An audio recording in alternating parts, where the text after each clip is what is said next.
Okay,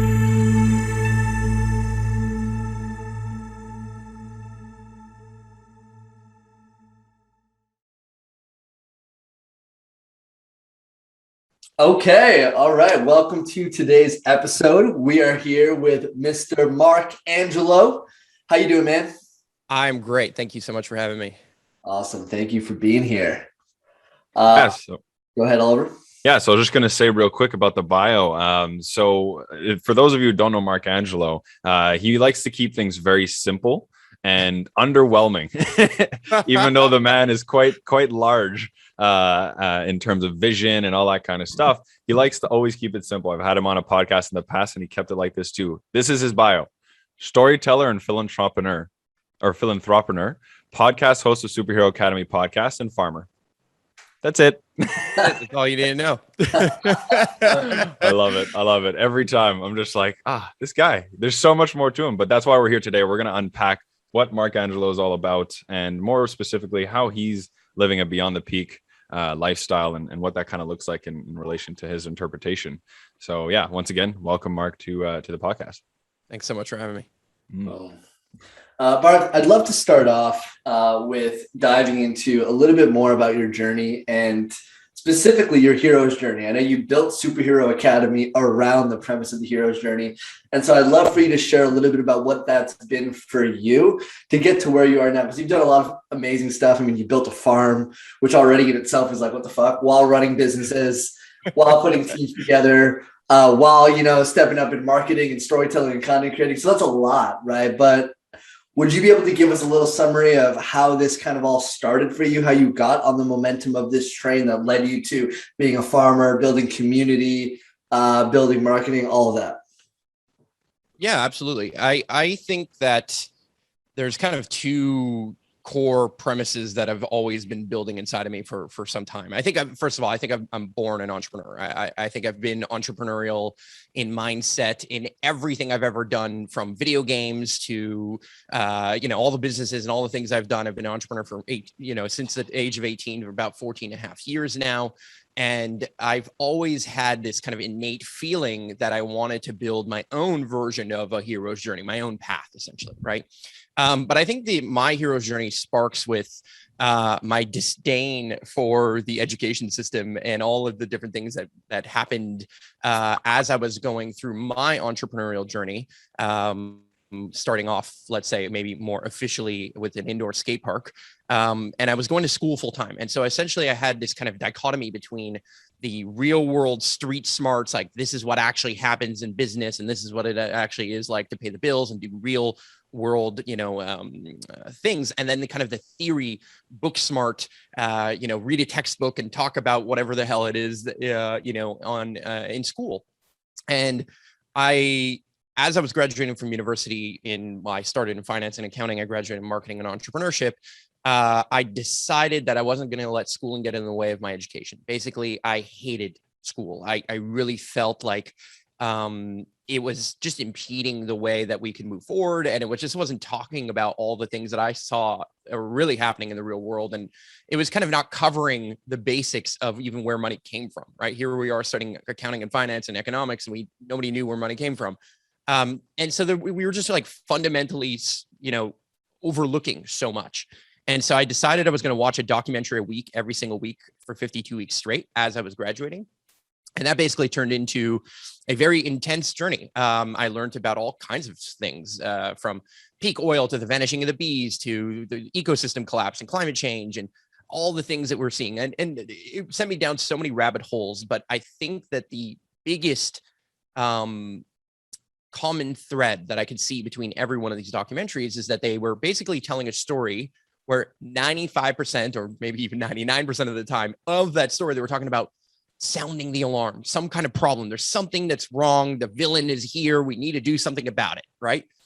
Great. Now, every one of those stories made me feel small. They made me feel like I couldn't do anything about this, or there was nothing I could possibly reasonably do. And I get that, right? Like, to some degree, some of these issues are incredibly massive, and no one person can be, at the helm of doing, let's say, or changing everything. But I realized that if I was going to change myself, the internal world inside of me. And I was going to start working at changing the ecosystem around me, which is a kind of a word that came later into my lexicon, let's say. I just decided that I had to do something. And so I walked out in the middle of a GMO corn and soya field, planted a tree, and declared that I'd build the school I wish I could have gone to physically and digitally, and build a community I wish I could have grew up in physically and digitally. And so the physical version of that is now known as Valhalla, or Valhalla Farms, if you want to see it that way. It's kind of a 88-acre property 20 minutes outside of downtown Montreal, bordering suburbia. It's essentially the front line of what I would consider to be the bridge between the agricultural rural world and, let's say, the suburban and or city world, and all of the things that the clashes that happen within that. But I also built Superhero Academy, which was the intention of teaching people how they can go on their own entrepreneurial hero's journey, and teaching what I had learned building the farm, but also building marketing agencies and basically telling stories online, which is what I have done and still to some degree do professionally today. So, that's kind of how it sums up all of the, you go with my simplified tags here or titles. I mean, look, a farmer is a very important thing because I built the land and I had to learn how to farm, even though I knew nothing about it. A storyteller, because I learned about storytelling as I started building these projects, but also through watching these documentaries.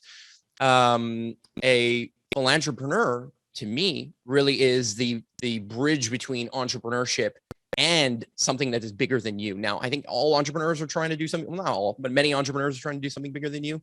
But I hated the word of the social entrepreneur, which was essentially overused and completely, it's like, I remember meeting people who were building like apps, like almost like a Farmville, and they're like, oh, it's like Farmville, but I own it, and I'm a social entrepreneur. And I'm like, well, wait, there's nothing social about it. Like, there's nothing. You're not helping the world by building an app that's going to waste people's time and you're going to make money. Like, that's not like, that's fine. I don't want to judge that, but it didn't fit the title that I felt made sense. And yeah, and so I've just been on this journey of learning what it takes to build an ecosystem physically and digitally. Love that. Yeah. So that gives us a bit more context to the Totally. to the short bio for sure. I definitely want to emphasize one of the favorite quotes you've been saying for a long time, and it lands so hard, I find, which is, I wasn't going to let school get in the way of my education. I love that line. It's so powerful. And obviously, like, to someone who's not used to this kind of thinking, it could be so contradictory. It's like, well, what are you talking about? Like, school is education. And so I love the idea of what you're trying to really emphasize here is like, well, at the end of the day, you're saying you're a student of life in some shape or form, and therefore forever are a student as well. And so, yeah, I think that's such an important point to make, that we really need to take responsibility for education and not just surrender it to the model we've been given, of course, right? Absolutely. Love that. So, David, I think you might have had a question. Yeah, I mean, what I would love to kind of steer the direction towards is the first thing that came to mind as you were saying all these things, right? I'm building a farm. I started Superhero Academy, online, offline. Sounds like a lot is what comes up right away. Totally. And so I'm curious, Marc, and part of our brand with Beyond the Peak, as we shared with you earlier, is like, how can you build this lifestyle sustainably? How can you build it while also recognizing that, hey, you need to maintain your own self-care. You need to take care of you so that you can be a vessel for all this. And I'm curious, as you've stepped into all this, I'd love to know two things. One, did you ever battle with this feeling like, wow, I got myself in a lot of shit right now. Like, there's a lot going on. I don't know how the hell I'm going to handle this. And then how did you move from that to a place where you're at now, where, as far as I can see, you're living a pretty sustainable lifestyle? Yeah, I think it's a pretty big assumption. I would say that I'm battling that kind of mentality constantly. Honestly, I think it's an active process, just like healthcare is, or just like building an ecosystem is, or just like farming is. There's no one thing that you do that makes you a farmer, in the same way that there's no one thing that you do that makes you healthy. It's a consistent momentum and a consistent showing up for the things that you value and showing up for the things that you really truly believe, build the lifestyle that you want to have, if that makes sense. And so I feel consistently stressed in some way, shape, or form, that I'm either doing too much, or that I'm spread too thin, or that sometimes I have competing forces within me. Some of the work that I'm doing online and digitally seems to compete with the time and energy it would take to do something physically. And I'm always battling with the prioritization of those different things. I'm always battling with the risks associated with either doing or not doing something, or kind of taking more time to do something versus doing it faster, quicker. And I think that that's a muscle that I've learned to cultivate over time. I would say that my biggest stress in life is still that, though, that I'm overdoing. I'm trying to do too much in certain moments, and I'm not necessarily always calling in the most support, or sometimes I should be hiring support, or sometimes I should be looking for mentors in certain things. And I've made an insane amount of mistakes. I've made way too many dashes forward to only take many steps back. And I think I'm better at it now. I'm better at identifying it now, let's say, or I'm better at identifying when I'm going down the wrong path and how I can course correct into balancing, maybe away from my mind into more of my heart and my body. But I think that's the eternal struggle that we all have, right? We all have some level of like, what do we prioritize? Is it our family? Is it our wallet? Is it this? Is it that? Is our legacy? You name it. I think a lot of people suffer from that. But the tool for me that I've always been incredibly supportive is kind of from a Stoic philosophy. For those who don't know what Stoicism is, it's essentially boiled down into a sentence. It's control what you could control, right? Essentially, rather than focus on what is going on in the world out around you and that you can't change, right? I can't change the state of all things on the planet, just like I felt when I was watching those documentaries. What I could control is what I was doing with my time. And the key word there is time. For me, time is the highest, let's say, asset, if you want to have it's the biggest gift that we have in our life, right? I don't know when my time here ends. I don't know what happens after it ends. What I know is that I want to value it as much as possible, and I want to use it to do the things that I would love to create and see happen in the world, right? And so what centers me over and over and over again is my process of planning and scheduling. And they're different. Planning to me is literally writing out or mapping out where I can go and what that can look like, and creating space for my heart, body, and soul to kind of align itself into, okay, what am I really trying to do here? And what are my real priorities, and understanding what those are. And then scheduling is putting that into a calendar. And so anytime I feel stressed, sometimes I'll open up Google Calendar and just stare at it for an hour. It's like super, super, super important for me to take the time essentially to plan and schedule. So that's my version of medicine. And there's other things that go with that, because everything else is downstream of that, right? Whatever other tactic I use, like working out or getting a massage or going to the spa or whatever it is, all of those fall into planning and scheduling. They're kind of downstream of that for me. Love that. Love that. Yeah, I think that you're hitting on to something extremely important, which, to bring it back, basically saying that like time is your most valuable asset. I like to think of it as your only finite asset, right? Like people think about money all the time, and the reality is there's trillions of dollars being traded every freaking day on the markets, right? And then we're worried about, making a couple hundred, couple thousand, tens of thousands of dollars. It's ridiculous when you think of the fact that, again, like you said, finite and unknown, which adds to that as well. So every moment is fickle in that present moment. So I love that. And I'd love to dive a little bit deeper into the strategies a bit, right? I mean, at the end of the day, we really want to make sure that our audience is leaving with like, oh shit, I can go and do this. And so you hit planning, scheduling. And I imagine in that is obviously prioritizing, like you were mentioning earlier. Hey, how do I choose fitness or this or that, or like, prioritizing. So I'd love to dive into that a little bit deeper. So again, you said, hey, I might look at my calendar for an hour, which to me, I love that. I definitely, I resonate with that. It's like, I know that if I look at it for an hour, I probably won't waste 10 hours this week because of it. Right. And it's about wasting time versus actually like being intentional about your time. And so, yeah, Marc, if you could take it away, what does planning your time kind of practically look like? Do you have like a weekly time where you go ahead and plan your week? Is it monthly? Like, what does that look like? How can someone extract from you your strategies so that they're not just rolling through the week, getting to the end of it and being like, what the fuck happened? Totally. Yeah. I plan a lot ahead of time, from the perspective of farming is a game of time management and resource management. It's kind of like playing StarCraft or Warcraft, which I know you guys can resonate with to some degree, right? It's like playing video games, essentially.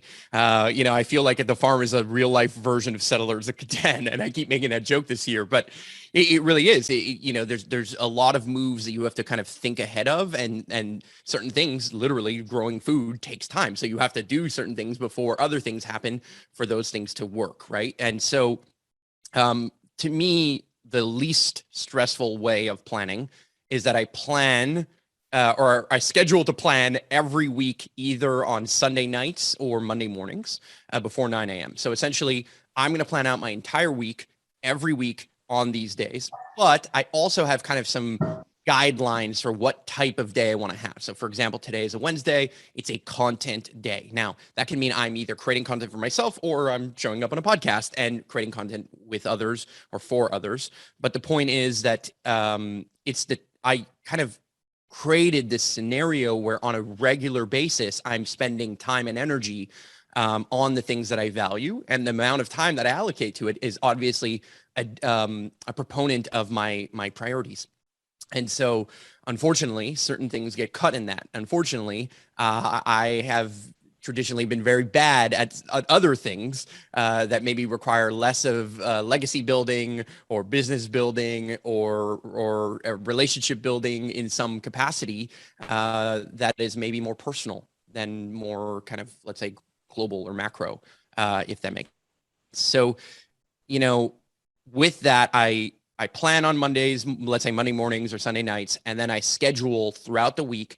And I try and get in advance, but I also try and schedule certain meetings or certain, client things or anything like that in a very consistent manner. Meaning, rather than always having a meeting that's constantly fluctuating, I value being like, hey, every Tuesday at this time we chat, and keeping up with certain people on a once a week cadence that enables me to move things forward. Mm-hmm. And the farm, really the biggest shift in the farm from when we first started, which was in 2012, to maybe a few years later, was when I started to decide that every single Saturday I would go to the farm. And so this year I've done Fridays and Saturdays and then other times. And I also work on things farm related from home, right? There are paperwork and coordinating, getting materials and different things. Like, it really is a full-time job for me in many capacities. But I started to put more time, let's say, and very consistent time that enabled community to build around, I want to say me, but it's really not me. It's really around the project and the idea that we're creating and making happen. And the other thing is, I think what fairly unique, interesting thought is, in a game of resource management, I also view not only my time as important, but other people's time as important.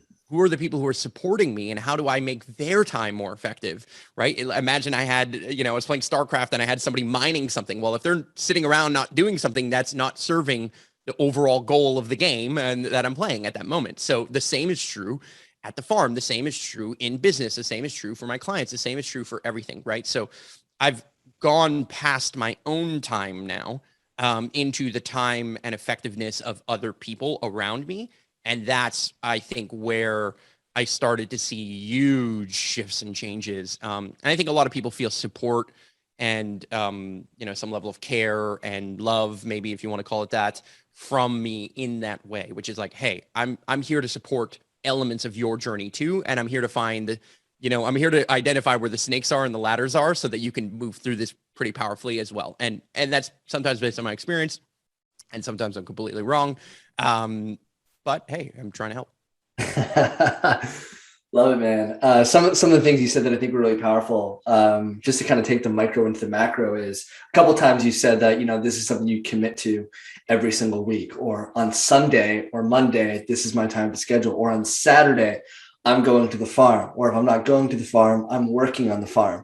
And I think that commitment to consistency is so powerful, especially when you have such a big vision for yourself.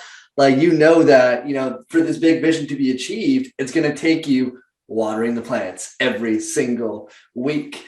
And so I'd kind of like to steer the conversation into that direction around consistency, but really around the macro, because one of the things, Marc, that I've always respected about you is your ability to seek legacy and do something now to reap the returns 10 years from now or 20 years from now. And typically, speaking in terms of like lifetime, people only start to really think about legacy usually 50s, 60s. Now, how can I give back?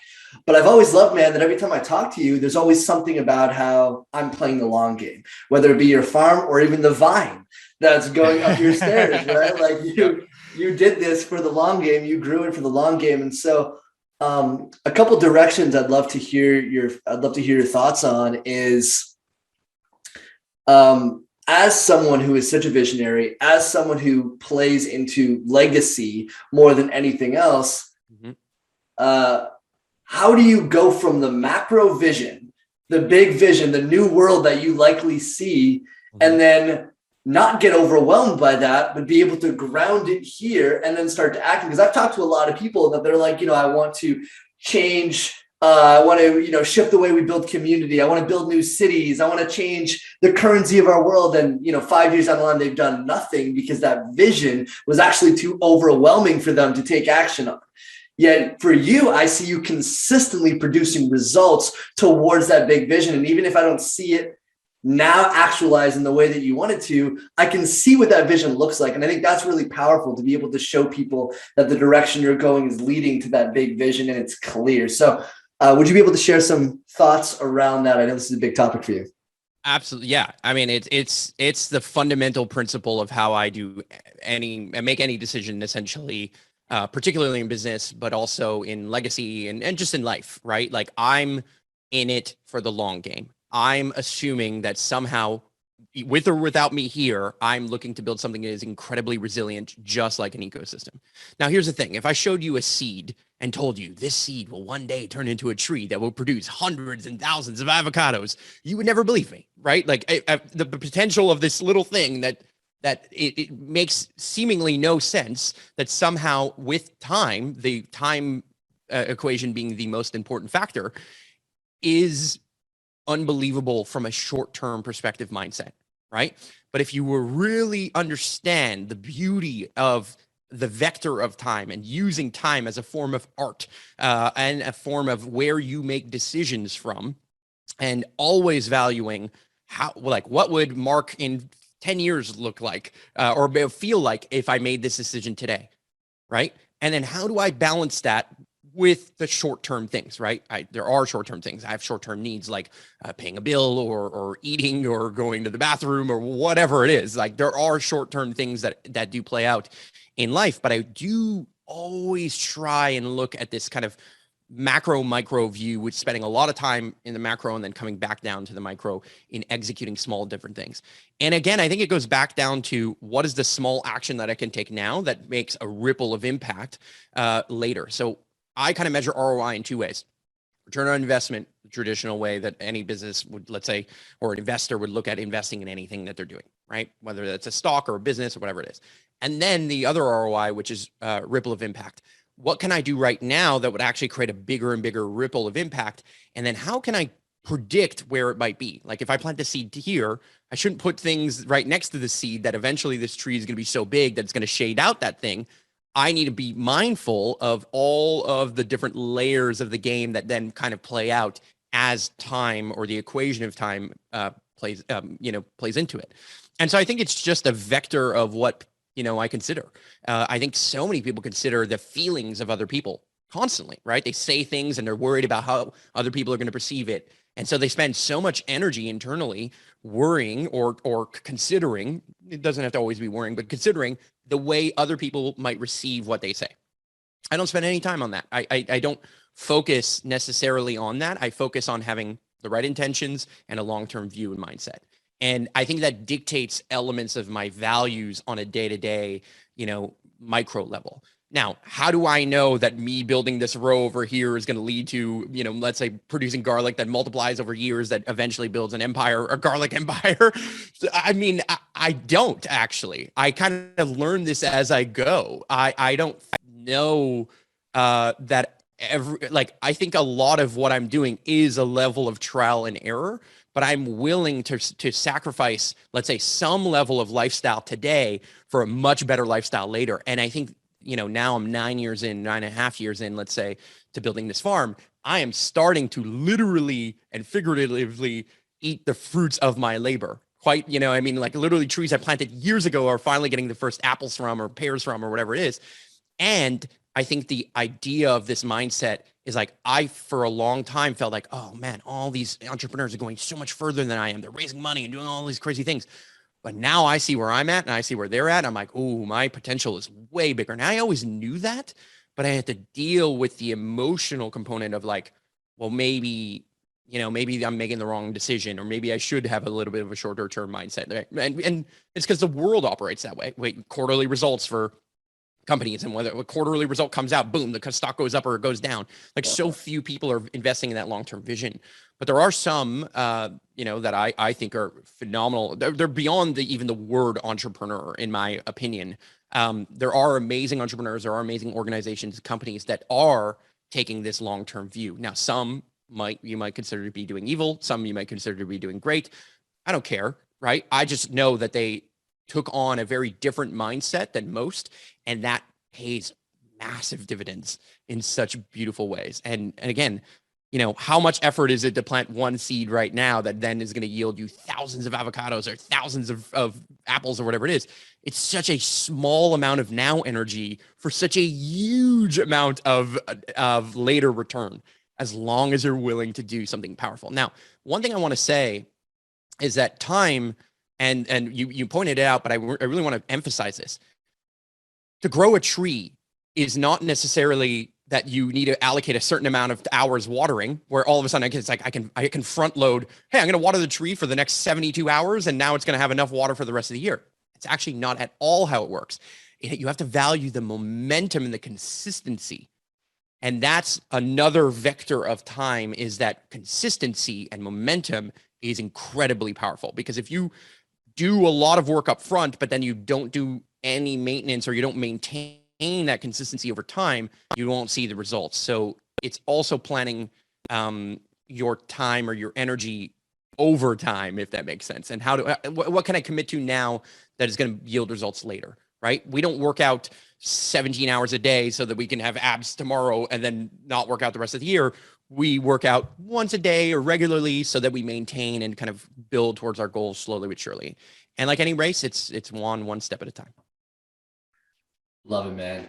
I love that you brought it back into the consistency to get to that vision, because you may have a big vision, but if you're not willing to put the consistent steps in, the maintenance, the watering, the nutrients, that's about all I know about farming. So I'll stop using farming terms. Then you're not going to get the big vision. But one of the things you said, Marc, that I've never heard anyone say before, that I think is really powerful, is you mentioned the vector of time and using time as a form of art. And what I interpreted from that is considering time in the process of action, of manifestation, and of leverage. It's like, most people will think of myself, my ability to work, my team's ability to work. Mm-hmm. What about time's ability to work? Mm-hmm. Right? What about the exponential results that happen by doing something consistently? And I feel like so often as entrepreneurs, we forget that do something consistently enough, the momentum will carry itself. The momentum will start to accelerate results. The time will begin to work in your favor. Totally. Right. And I think you live by that, and you said that, but I've never heard anyone say that before. And so I really wanted to point that out, because I feel that's so important to add that. But we actually hear it all the time. I just don't think that people equate it back to time and to this story. What I mean by that is as follows. How many times have somebody said to you, maybe an older gentleman or woman or whoever it is, would say to you, you should start investing in your retirement right now? Because there's two ways of being a millionaire. You either find a way to make $1 million right now, or you start investing slowly but surely, and you realize that there's such a huge opportunity from the compounding effect of time and money in, let's say, the market or in whatever it is that you're investing in. It doesn't matter, over time. And so, and here's and even just from a very pragmatic perspective here, if I want to make $1 million over time, I'm going to get taxed on that slowly in over years, rather than if I made $1 million today in the taxation system, I'm going to pay 50% of that tomorrow. So there's a huge benefit, like absolutely astronomically huge benefits to making investments over time in everything that to do with finance and everything to do with farming and everything to do with like a lot of things. But ironically, it is so under talked like, it's just, I can't believe people don't talk about this more in the world of entrepreneurship, in other circles, if that makes sense. And we just don't have the education of that. It is why I started Super. Like, we just don't have anyone who's mentoring us or showing us that path, while still having a balance between like a fairly good lifestyle. I don't feel like I've given up. I've traveled the whole world. I've done so many amazing things too, even though I spent a lot of energy, time, money putting it into things that are longer term. I still believe that I had a very amazing short term, you know what I mean? Like, or short term, lifestyle. But now I know that it's just going to get better and better and better. And it's just amazing. It's so fun to me. And I think that's another component, like maybe that's another vector to think about, is fun. Like, can you have fun doing it? And I don't always have fun doing it. I promise you that. One of the biggest challenges I have is finding and cultivating that joy within me sometimes of the process, right? Not the destination. I think that's part of what your podcast is about. It's like, it's beyond the peak. What the peak is a destination. Now, what do you do beyond that? Oh, and I think the beyond portion is not just, it shouldn't only be thought about beyond you hitting the destination. It should be thought about in the whole way through. The whole journey, the whole thing should be planned, that you're going to maybe hit the peak, maybe not, but you should look to, always enjoy that process. And that's challenging, but fun. Love it. Love that. Love that. Yeah, I've got a lot of points to go over here. One of them that's really important is I think we're going to have to call this episode Marc Angelo - Father Time, or something with time, because it's like the main topic here, which is awesome. I love the topic of time. And even to echo sort of what you're talking about beyond the peak, one of the things in our logo, which we haven't really announced too much, but you'll see it at the bottom corner here, you'll see this little twinkle of star, and it's the North Star. And something that I thought about, that I appreciate about the idea of the North Star, is that as humans, we actually don't have an ability to get to a star of any kind yet. Right. And that speaks volumes to the idea of the North Star. You don't ever achieve or get to the North Star, just like we can't get to a star. You have to be appreciative and loving of that journey for the never achieved North Star. It's just enjoying that direction the entire time. And I think that that's something you're sort of alluding to. But I've got some points I got to bang out from like the epicness that you just shared, because that was a long share and I love it. So one of the things I think that was really, really, really important, which we've heard in different ways, but I like the way you emphasize it, which was comparing, especially as entrepreneurs or just high performers in any way, comparing ourselves to someone who seems like they're getting results faster than you, whilst you are focusing on that momentum or consistency or so on. And obviously, as we know, we're in a world of instant gratification, Instagram likes and follows and which all says, hey, make a result now, right? None of it says, no, take your time, like do this methodically and through momentum and so on and so forth. And so there's something very important to be said and landed into, is that idea of stop comparing yourself in those kinds of ways and focus on the process, not these destinations that everybody else is saying that they're hitting, which in reality, a lot of the time we know you have those deep conversations with them and a lot of times they're crumbling. But that's a different story. Another one that I really like, that I pulled away from what you were saying when you're talking about, again, like planting the seed and watering it and all that kind of stuff, is the lessons that can be taken from having a relationship with nature, and how I can imagine and not even fully understand how much you have learned from working so closely with nature, and therefore being able to embody nature, which is what we are. We are a part of nature. We're not different from it, right? And so I'm really wanting to let that land as well, where it's like, and actually you were a large inspiration to me starting a freaking garden in my backyard. Right? I started a garden for the first time in my life, and it was such a fun experience, and chaotic and interesting. And like, there's this like balance of like letting it do its thing, but then controlling it at the same time, and da da da da. And it's like it's such a microcosm of the macrocosm of our lives. So I think that, again, what I'd love to let land is like, guys, go plant a tomato plant next year. You'll learn a lot for sure. Yeah. And then the last thing I really want to make as a point is that I appreciate, again, about you is it seems like, and you've emphasized it a few times, and I know it's a little bit influenced by our relationship of how we both like gaming, but you really play the game of life. And at the end of your reflection, you were mentioning, hey, you know, like we got to have fun. And I think that that's, again, super important, that we are understanding that we're here to have fun. We're here to play a game of life. You're making decisions every day, just like you would a video game. You make a decision, you end up somewhere, and so on and so forth. We're in this game together. And right now we're making the game decision to converse and share and hopefully have other people transform from this. And I'm loving this game, and I'm loving playing this game with you, Marc, David, and whoever's listening right now. So those are some really main points I had to hit. Sorry, I got excited, needed to share. Well, let me touch on some of that. You mentioned something about the comparing, right? Yes. I think it's like, okay, so it's super easy for us to say, stop comparing yourself to other people. Incredibly hard to do, though. Realistically, we live in a scenario where a lot of the information we're seeing is to some degree an us and them mindset, because we see some level of separation within all of that.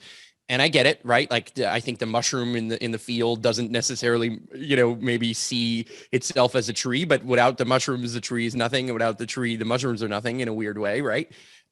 So that being said, one of the things that I find a healthy comparison is actually comparing yourself to yourself. I love the idea of being better than the person you were yesterday, but then even going a little further than that, like, where was I last year? I spend a lot of time actually, like, I think there's these two dominant forces within me, is that I'm a very long-term thinker, a legacy builder. So that's kind of future paced, but I also spend and deeply value nostalgia. I deeply, deeply, deeply value photography and videography, for example, because it less than it is a tool for me to tell a story or to market something. It actually allows me to reread my own story and to remember the lessons of the past, or to remember, oh yeah, last year was like that, or oh yeah, last year I was here doing this thing or that thing. And so we forget in the now often what we've already learned. And if you can remember that and carry that forward, that kind of wisdom is now applied forward, and it applies itself over time. So that's one thing that I find, just really important to do, because it's hard to say, don't compare yourself. Like, you're going to compare yourself to some degree, but wasting energy and or time doing that is probably not super helpful. But what it does do, and I'll add something there too, is sometimes there's different forms of fuel sources that we have, right? Like, there are things that we can do that accelerate time, even in the world of farming or even in the world of entrepreneurship, where we try and take these shortcuts. So in the world of social media, maybe it's buying followers or something. I don't know, whatever it is, right? Like buying a PR, trying to take the ladder that it takes us to get somewhere, because partially we have the vanity of that hits us in our ego, but the other thing is that we also understand that there's something to be said about reputation, even if you bought it. There's something to be said about the fact that you had extra income that you could buy it in the first place, right? That being said, what we see online and what we see in those vanity pieces is far different sometimes than what is actually going on underneath the surface. And back to the nature thing, nature is incredibly humbling in every way, right? For me, it's an art in the practice of non-attachment. I'll plant 100 cherry trees this year, for example, and knowing like 25% of them might not survive this winter, right? And then knowing that another 20 or whatever, 25% of them might not survive, 3 or 4 years. So you're starting to make these decisions where you're like, look, I'm going to do everything I possibly can to support this life and this opportunity, but I also have to understand that sometimes those opportunities aren't going to play out the way they need to. And I can try and consistently control that and consistently add things to the soil to make it work or protect it or do whatever. But there's something to be said about the different techniques in farming as well, right? There's this kind of permaculture and even market gardening, where market gardening is the version of growing food to sell now, whereas permaculture is growing food to appreciate and to build an ecosystem that it builds resilience later. And there's an amazing documentary called The Biggest Little Farm on Netflix. It talks more about, let's say, I would consider to be more permaculture-like principles. You can see that there are periods of challenge within that. And you have to be willing to understand that some journeys, just like climbing Everest, takes more time than climbing, a little mountain here near Montreal or something like that. And they require therefore more training or more understanding, more knowledge, more mentors, more people, Sherpas who have done this path before or something like that. Like there is deeper reverence for doing bigger tasks and bigger things. And it's a natural extension of why we value those things, right? Running a 5K race versus running a marathon, completely different. It requires a completely different layer of energy, mindset, willpower, so on and so forth. So I deeply respect those, both plants, humans, and nature as a whole, let's say, things that take time and that, use time as a force for momentum and a force for good or a force for whatever, the future, let's say, not being good or bad necessarily. Love it, man. I love the paradox between what you said around how, I want to capture this moment because I want to be able to look back and know what I learned, right? You said we forget in the now what we've already learned.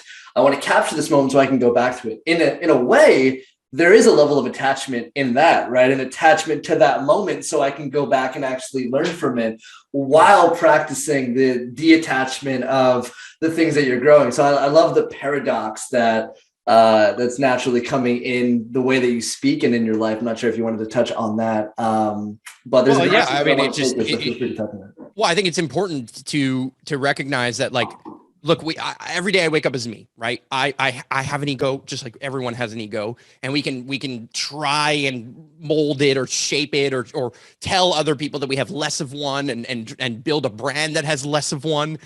At the end of the day, I wake up as me every day. Okay. So I have an ego that says, I want to achieve something. I want to get to the peak. Yeah. Great. I also want to get beyond the peak. And both of those things are to some degree egoic and to some degree noble or maybe bigger than myself, right? And bigger than you and bigger than any one of us. And the beauty of seeing the nostalgic force is that it's kind of a yin and a yang force, right? I'm never like, for a short period of time, I can use a negative fuel source or something to propel me forward faster, right? So I can use, let's say, fossil fuels in a very physical way, but I can also use anger to propel me to do something in a very, very beautiful way. But I can't do that sustainably. I can't always be angry and then hope that one day I'm going to reach the peak of happiness if I'm used anger to get there, right? Consistently. Now, can you use it in the right moment? Absolutely. Is there times to let's say use a yin force or a yang force? Absolutely. And I always balance to everything is almost 50-50 or even 51-49, right? You're constantly in this dance between one way and the other way and good and bad and all these different things, and they're completely relative. And so every time I'm trying to do something that's particularly challenging and maybe I need some kind of extra fuel or motivation, I try and also balance it with other things that are kind of the equal and opposite counterbalance that allow me to stay in this nice, beautiful dance, knowing that sometimes I'm moving forward and sometimes I'm moving back. And just like in salsa, sometimes you're moving forward and sometimes you're moving back. And it's just knowing those different forces, knowing that for life to happen, death needs to occur. And just accepting all of the different layers of that, and then going back to the stoicism. What can I control? What can I do right now? And then if you want to extrapolate that into the future, or you want to look back in your past and feel proud about it, how can I do that consistently? What does the momentum or the heartbeat look like that makes that happen? Love it. Powerful, man.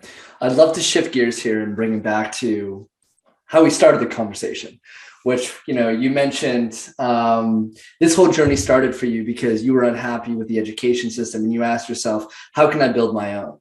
Or how can I build a model that I would actually want to be a part of, a community that I would want to be a part of?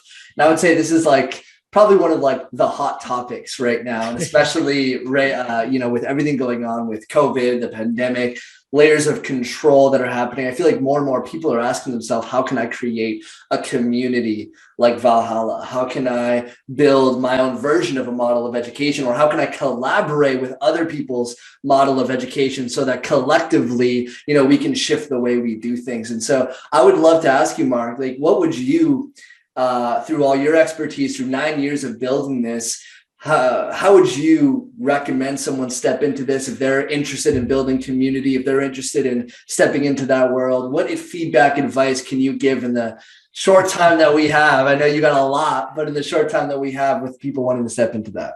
There's a lot to be said there. But the first thing I'll say is that the harder, let's say, the system wants to control things and the paradigm of all of that, the same exact force of control is the exact same thing that's also trying to make and build community.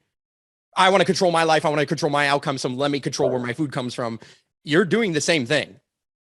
Period. If you were to restart society, starting at a little eco village and rebuild it up, you probably end up in a very similar position to where we are today. That is the cycle of life. That's the first thing I will say. That being said, there is beauty and empowerment, and there's beauty. There's a difference between what's going on and growing in spring than there is in fall. And I think we are in a fall-like scenario of maybe the paradigm or the economic paradigm that we are in today. And I think there's lots of forces that are restarting or recalibrating, maybe building the next version of whatever that story looks like. And that will take a long time to unfold. That being said, my thought is that the fastest, but also the wisest path to doing anything is finding somebody who has gone to the peak that you want to get to and following in their footsteps. The definition of a new paradigm education model to me is actually an old paradigm education model. It's mentorship. It's all about finding people who have done the journey or even legs of the journey that you want to do, right? So maybe not everyone has gone to the peak that you want to go to. Maybe you have a very novel peak that you're trying to achieve. Like, for example, Elon Musk is trying to make us a species multiplanetary. To our knowledge, that's never happened before, right? So realistically, he's going to a peak that nobody else has done. But at the same time, some people have landed stuff on Mars. Some people have done rockets, or some people have done and built things. So there's lessons to be had within all of that, and finding people who are smarter than you or know different things than you, maybe is the better way of saying it, and have a different understanding of different parts of that journey, following in their footsteps, listening to their wisdom, hearing them, rather than acting. Like, there's something to be said about in the world of planning, which is measure twice, cut once, right? Same, like you tell a carpenter that. I think you should tell an entrepreneur that. Plan twice, act once, right? Plan, or even twice might not even be enough, and realize that maybe the plan changes, shifts and changes all the time. And there's weather shifts and all these things. If you're trying to reach a peak, let's say that is Everest, right? So you have to know when to work, and you have to know when to stop. You have to know when to listen, and you have to do those things. Now, how do you know that? You don't. Having never done the past, you do not know how to do that. But people do. Someone else, the ecosystem does. And you can listen either to the ecosystem that is another person, or you can listen to the ecosystem that is nature, and it will tell you. You can look at the clouds and look at the winds and be like, oh, it's most likely going to rain soon. Maybe I shouldn't go for this leg of the journey, and we should wait until this rain or this storm passes, right? That's how we survived huge voyages without all the technology that we have today. I think that we're overvaluing the data that we get from technology and the data that we get from sources that maybe have different motivations, and those motivations are pure in their own way, but they're also poisoned in their own way. And so just finding mentors. Mentorship is the answer. I don't think everyone should start a community if they haven't built one yet. I think they should learn from people who have built community, either physically or digitally, and then move into building whatever it is that they want to build later. By the way, I didn't fully do that. I did it to some degree. I visited a ton of eco villages, but when I started this, I was incredibly naive, and I had none of the tools that it would take to get to the peak. And that's why it took me way longer. I believe you can get to where I'm at now much faster if you were to join a community. The problem was in Montreal, it seemed like it didn't exist at all. Like, I mean, you tell me where I could go learn about community building and permaculture and all this stuff in Montreal. It's very sparse. It's sparse, and it's just hard to find. Well, I just go to Valhalla, man. What are you talking about? Exactly. That's what I was about to say. But now it's not. You know what I mean? And we can change that and shift that. So it's a beautiful journey to create, and I'm glad so many people find the footsteps. I'm glad it inspires, Oliver, for example, to plant a garden, or for you guys to show up and learn about what we're doing. I'm glad that it's let's say a journey or a mission that has found its time, and I think it's gaining momentum. Amazing. I'm going to try to not say love it, because I know every time Dave and I were just like, love it. Like, oh, so much heart. No, but I still do love it. So we're definitely coming. I'm looking at the clock here. We're coming to the close of our amazing podcast. I'm really, really excited for all the topics that came up, but a couple reflections and then final questions. One of the things that I mentioned it earlier, but I want to bring it up again, is all these constant references to nature and seasonality, and how just recently you said, like, the storm, you'll sense the rain. And so what I liked is that you're saying that both in a literal way and in a figurative way, and or in the more life way. And so to make sure this lands with other people, and one of the things that I learned from you when you mentored me and continue to do so, was the seasons of your business. Right. Which of course can apply to other things, but just to keep it to one example, let's talk about the seasons of a business and how you taught me. And I remember I even created this whole graphic for myself. I was very excited about it. And so you, just like the seasons of, I guess, nature, where you have your spring, your summer, your fall, and your winter. Spring is when you plant, summer is when you sow, and fall is when you reap, and winter is when you basically rest. Yeah. And so in nature, that's, every quarter of a year, give or take. But in your business or in your life, it can happen every single day. It can happen where you have all the 4 seasons. It can happen every single week, month, quarter, so on and so forth. And what I used to do before learning this very important lesson was I used to just pretty much do either all seasons at once, all the time, or only like try to harvest kind of thing, which I think a lot of people are in that same state, especially again in entrepreneurship, but even in regular things. Sure. And so I just want to, again, have that land of the idea of like, how can you look at your life in the way that the seasons of nature happen for what you're doing in your life? And you'll find, especially for me, again, and which I think a lot of top performers can relate to, is I would often not value and or prioritize winter. Right. Winter was typically the season I'd skip, and I'd go right back to planting those seeds and getting into the hustle, instead of acknowledging that winter is a natural part of nature and the seasons, and that rest and that dying. You mentioned the need for death for life to occur, that need for dying being so important. So had to reiterate that again. I don't know if you want to speak to anything on that specifically. It's absolutely incredibly valuable. Winter is a perfect time to plan, for example. Yes. It's the perfect time to count your seeds and realize, okay, how many seeds do I have? Therefore, how big are the rows that I'm going to grow this year of tomato plants or fruit trees or this, that, or the other? You need rest. For example, we talk about muscle building, for example, or body. You can lift weights, but part of building body mass or part of being stronger is actually not in the lifting, it's in the rest. So we're learning more and more about the balance and the economy and the yin and the yang, essentially, of all of the different things that we do.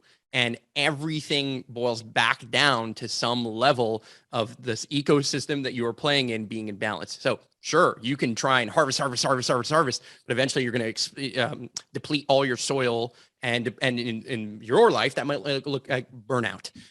In other scenarios, it might look like you're burning your reputation when you're often selling all the time. Somebody like Gary Vee will talk about jab, jab, jab, right hook. Well, if you're constantly throwing a right hook, eventually the person in front of you knows that it's a right hook, and they no longer pay attention, and they could dodge it over and over and over again. So your business will run out of steam.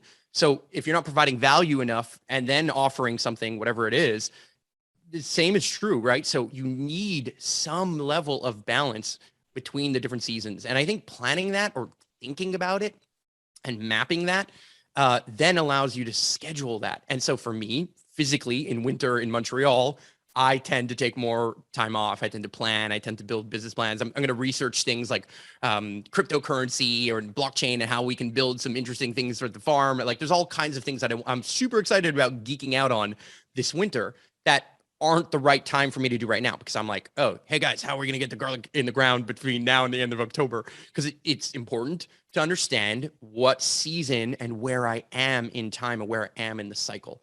And nature forces me to do that.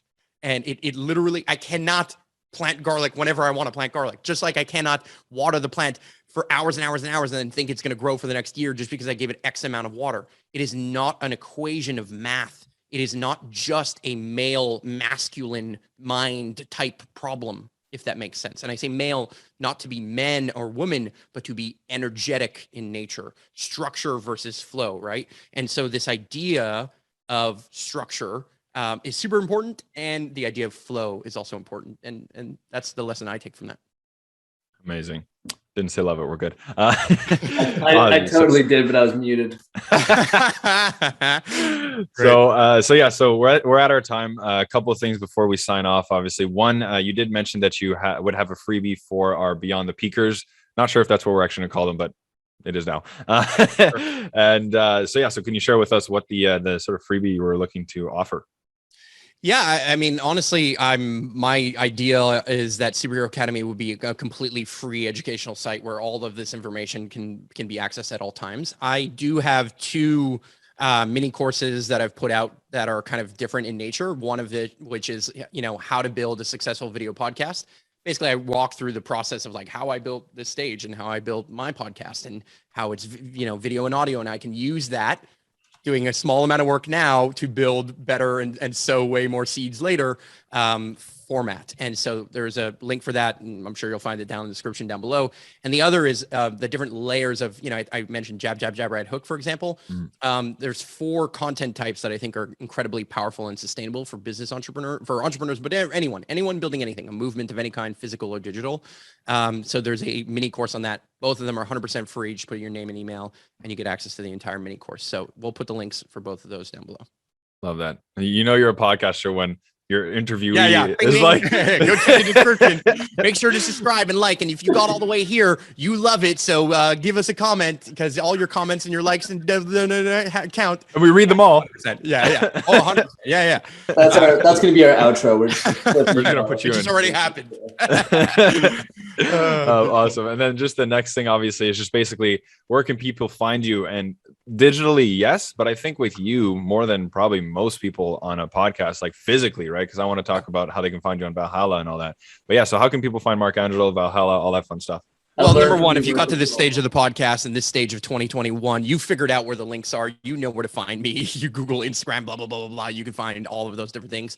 But if you physically want to get involved at the farm, or you want to find me physically, Fridays and Saturdays, pretty much every week, at least between April or beginning of April to end of October, I'm at the farm, just 20 minutes down outside of Montreal on the South Shore. You can Google that. There's links. You know where the links are. So and then feel free to, beyond even following me, I would love that you leave a comment. I would love that you actually truly, if you got to this point of the podcast, if you really enjoyed it, every single action, every single click that you do, supporting these guys who are making a new podcast, making a new show, and getting it off the ground for you at the end of the day, you can show the smallest amount of love and support by taking a little bit of your time to have a very big impact for these boys. So men. So yeah, help us out. Love it. Marc, thank you so much, man, for that, for outroing us for us. And also just for being you, man, for everything you do to show up for yourself, your friends, your community.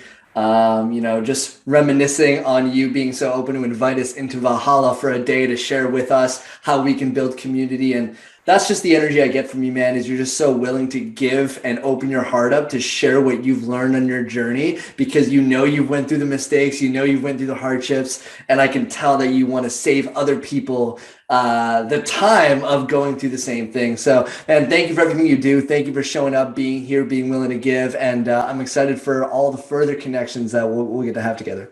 Absolutely. Thanks so much for having me, guys. Thanks, brothers.